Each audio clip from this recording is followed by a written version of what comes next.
ایک گناہ کی ایک ہوا چلی پڑی ہے، اور اتنی تیز ہوا ہے کہ آدمی کو پتہ ہی نہیں چل رہا کہ وہ کس طرف جا رہا ہے اور کس طرف اس کو جانا چاہیے تھا۔ علامہ ابن جوزی رحمۃ اللہ علیہ بہت بڑے محدث سے مختلف فیلڈز کے اندر انہوں نے کام کیا ہے۔ حدیث بیسیکلی ان کی فیلڈ ہے، اور طریقت اور یہ جو صوفیت ہے اس کے اوپر بھی انہوں نے بہت کچھ لکھا ہے۔ تو ایک دفعہ اپنے شاگردوں سے کسی مجلس میں ایک حدیث ایک آیت کی تفسیر کرتے ہوئے وہاں یہ کی آنکھیں ڈمڈما گئی اور ڈمڈما گئی اور انتہائی افسردگی کی حالت میں اپنے شاگردوں سے ایک بات کہنے لگے۔ وہ بات میں آپ کو سنا دیتا ہوں۔ وہ بات نیک صحبت کی ہے، اور نیک صحبت نیک جس کا نیک لوگوں کے ساتھ اپنا بیٹھا ہوگا، یہاں فائدہ نہیں ہے، صرف یہی فائدہ نہیں ہوتا نیک لوگوں کی صحبت کا، یہاں اللہ آخرت میں بھی اس کا فائدہ عطا کرتا ہے۔ اب اس کا بھی قصہ اللہ نے سورۃ الشعراء کے اندر ذکر فرمایا ہے، میں یوم لا ينفع مال ولا بنون الا من اتى الله بقلب سلیم۔ قیامت کے دن نہ مال کام آئے گا، نہ بیٹے کام آئیں گے، قلب سلیم کام آئے گا۔ اس 2-3 آیات کے بعد اللہ تعالیٰ نے اہل جنت کا ایک واقعہ ذکر کیا ہے 2-3 لائنوں کے اندر۔ یہ واقعہ علامہ ابن جوزی نے اپنے شاگردوں کو سنایا، اور سناتے سناتے رونے لگ گئے، اور پھر ایک نصیحت کی، وہ نصیحت بھی آپ کو سناتا ہوں۔ اور وہ واقعہ کیا تھا؟ وہ واقعہ بھی انہوں نے اس تفسیر کی آیات کی روشنی میں اپنے شاگردوں کو سنایا۔ انہوں نے کہا کہ بہت سارے اہل جنت جب جنت میں پہنچیں گے تو وہاں ان کو اپنے کچھ دوست یار نظر نہیں آئیں گے، تو وہ ایک دوسرے سے پوچھیں گے وہ ہمارے وہ کہاں چلے گئے؟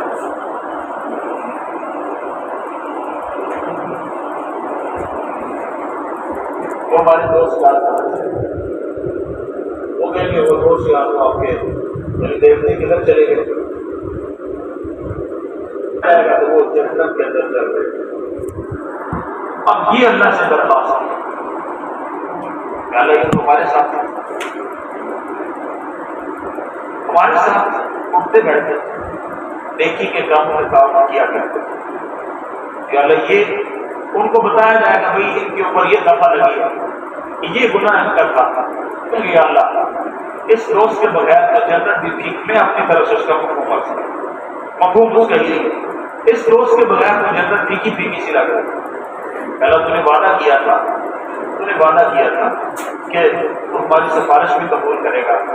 تو علامہ ابن جوزی رحمۃ اللہ علیہ یہاں تک پہنچے تو ان کی آواز ایسے آنسو سے اور رونے سے ان کی آواز رک گئی، اور پھر انہوں نے اپنے شاگردوں سے فرمایا اللہ اہل جنت کے سفارش کے اوپر ان کے ان دوستوں کو جو گناہ کی وجہ سے جہنم میں جا چکے تھے جہنم سے نکال، اور جب یہ جہنم سے نکلنے لگیں گے تو دوسرے پوچھیں گے تمہیں آج پروٹوکول دیا جا رہا ہے، اور خیر تو ہے کون سی نیکی کام آ گئے؟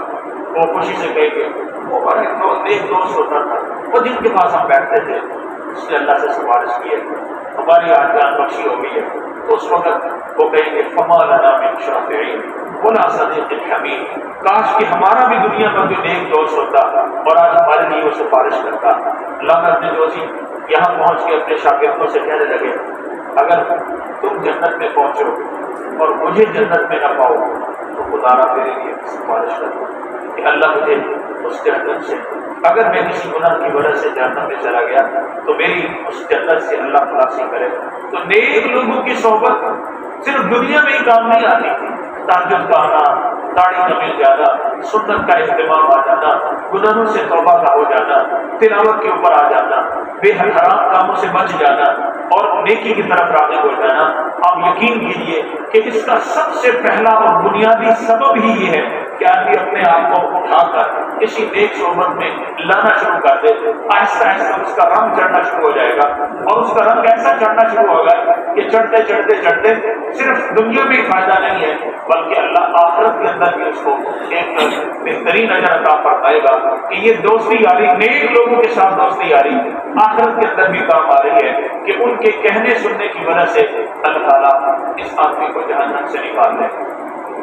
ایک اور مقام پر سورۃ الطور کے اندر اللہ تعالیٰ نے رشتہ داروں کے حوالے سے بھی بات ذکر کی، تو اللہ کرے جی ایک تو دوستی ہماری اچھی ہو، پہلا درجہ وہ تو رشتہ داروں کا ہے کہ جو رشتہ دار لوگ ہیں، انسان کے جو والدین ہیں، بہن بھائی ہیں، ان کی سفارش کے اوپر بھی اللہ اہل جہنم کو جہنم سے نکال کر جنت میں داخل کرتے ہیں۔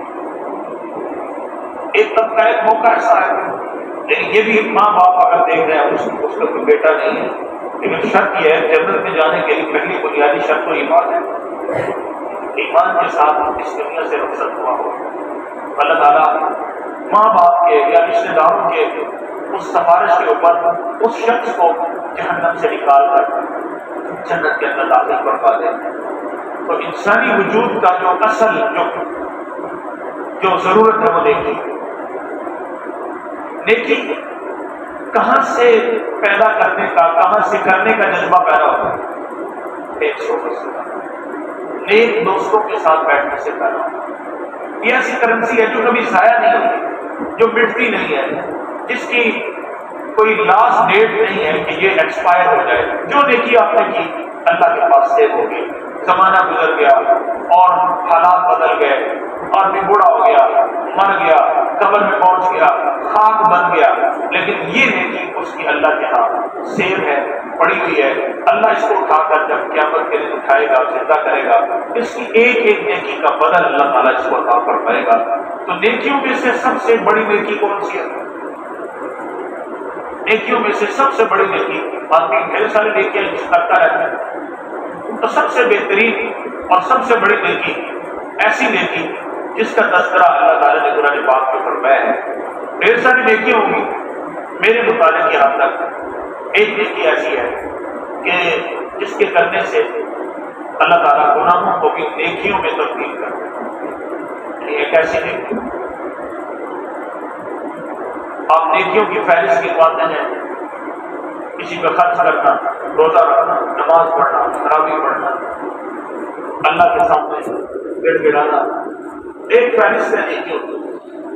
لیکن کسی نیکی کے اوپر یہ نہیں کہا گیا کہ اگر تم نے یہ نیکی کر لی تو اللہ تمہارے گناہوں کو بھی نیکیوں سے تبدیل کر دے۔ ایک نیکی ہے اور یقینی طور پہ رمضان کا مہینہ وہ نیکی ہمارے وجود پر اس کا پھل دیکھنا چاہتا ہے، اور یہ اللہ مہینہ دیتا بھی اسی لیے کہ ہم تمہیں دوبارہ ہماری زندگیوں میں رمضان کا مہینہ لوٹایا ہے۔ اور رمضان عرب کے لوگ بہار کی اس پہلی بارش کو کہا کرتے تھے جس کے آنے کے بعد ٹنڈ درختوں کے اوپر ہلکی پھلکی کوپلیں اگنے لگ جاتی تھی اور نور لگنے لگ جاتا تھا اور لوگ خوش ہو جاتے، لوگ کی بارش آ گئی، اب تو خزاں ختم ہو گئی، اب بہار شروع ہو گئی ہے، اور بہار کے آنے سے ہمارے درختوں کے اوپر کوپلیں آنے لگتے ہیں کہ نور لگنے لگ جائے گا، اور وہ جو درختوں سے، وہ جو پتوں سے محروم درخت تھے، ایسا ایسا وہ ان کے اوپر پتے لگنا شروع ہو گئے۔ رمضان کا مہینہ اگر آیا اور اس کے آنے کے بعد ہمارے وجود کے اوپر نیکی کی ہوا نہ چلی یا نیکی کے درخت اور پھل نہ لگے، اس کے پتے نہ اگے، نہ کہیں نماز کا لگا، نہ کہیں تراویح کا لگا، نہ کہیں روزے کا لگا، نہ کہیں تلاوت کا لگا، بڑے افسوس کی بات ہے۔ پھر یہ رمضان کا مہینہ اس آدمی کے لیے ایک بہت بڑا خسارے کا پیغام ہے کہ بھائی اللہ کا مہمان کا آیا مہینہ اور آپ کو ٹائم ہی نہ ملا اپنی مصروفیات سے۔ تو ایسی نیکی جس کے کرنے سے اللہ تعالیٰ گناہوں کو بھی نیکیوں میں تبدیل کر دیتے ہیں، وہ توبہ ہے، توبہ والی نیکی ہے کہ جو آدمی توبہ کرتا ہے، ہم اس کو شاید نیکی نہیں سمجھتے لیکن اللہ نے اس کو نیکیوں کی فہرست میں اس درجے میں رکھا ہے۔ کسی اور نیکی کے بارے میں کوئی آدمی زنا سے بچتا ہے ٹھیک ہے، بہت بڑی نیکی کر رہا ہے. کوئی آدمی شراب پینے سے بچ رہا ہے، بہت بڑی نیکی کر رہا ہے. ایک آدمی کسی گند میں مبتلا ہے، اس سے بچنے کی کوشش کر رہا ہے، بہت بڑی نیکی کر رہا ہے. لیکن کسی ایسی نیکی کے بارے میں یہ نہیں کہا گیا کہ تم زنا سے بچ جاؤ تو ہم تمہاری سارے گناہوں کو نیکی سے تبدیل کر دیں گے. لیکن یہ فرمائیں تم اپنے گناہوں پر ذرا ندامت کے ساتھ توبہ کر کے دیکھو، تمہارے سارے گناہوں کو نیکی سے تبدیل الا من تاب وآمن وعمل عملا صالحا فاولئک یبدل اللہ سیئاتہم حسنات. تو یہ نیکیوں کی سردار نیکی ہے. شیطان اس طرف آنے نہیں دیتا. تو بس یہی کسی بات کو کہنے کے لیے میری اتنی لمبی تبدیل باتیں ہے کہ صحبت، انسان کی جو صحبت ہوتی ہے وہ بیسیکلی صرف کردار ادا کرتی ہے اس کی زندگی سے برے راستوں سے واپس آنے کے لیے. کوئی وظیفہ نہیں ہے. لوگ کہتے ہیں کوئی وظیفہ بتائیں گے، وظیفوں سے شاید کام بن جائے، لیکن سب سے بنیادی طور پہ انسان کی زندگی میں ٹھہراؤ لانے والی چیز ہے ایک لوگوں کی صحبت. اچھے لوگوں کے پاس بیٹھنا. اچھے ساتھ کھڑے ہوتے ہیں اور جن کے ساتھ برے ہوتے ہیں وہ کبھی طرح نہیں کرتے اور وہ ہمیشہ ڈوبا ہی کرتے ہیں، ہمیشہ بےزتی کا سبب بنا کرتے ہیں. اپنے ماں باپ کو بھی کے نام کا بھی لیک لگوا دیتے ہیں. جن بچوں کی، جن لوگوں کی صحبت اچھی ہوتی ہے، اللہ تعالیٰ کو اچھی صحبت کی برکت سے ضرور فیض یاب کرتے ہیں. اور یہ جو نیکی ہے، نیکیوں کی سردار، اس کی بنیاد دل میں جو بڑا ہوتی ہے ندامت، اس کو ندامت کہتے ہیں. ندامت بیسیکلی گھٹن کا نام ہے. اللہ کی نعمتوں کو دیکھنے کے بعد، اپنی جفاؤں کو سامنے رکھنے کے بعد دل کے اندر ایک گھٹن کی کیفیت پیدا ہوتی ہے، اس کو ندامت کہا ہے.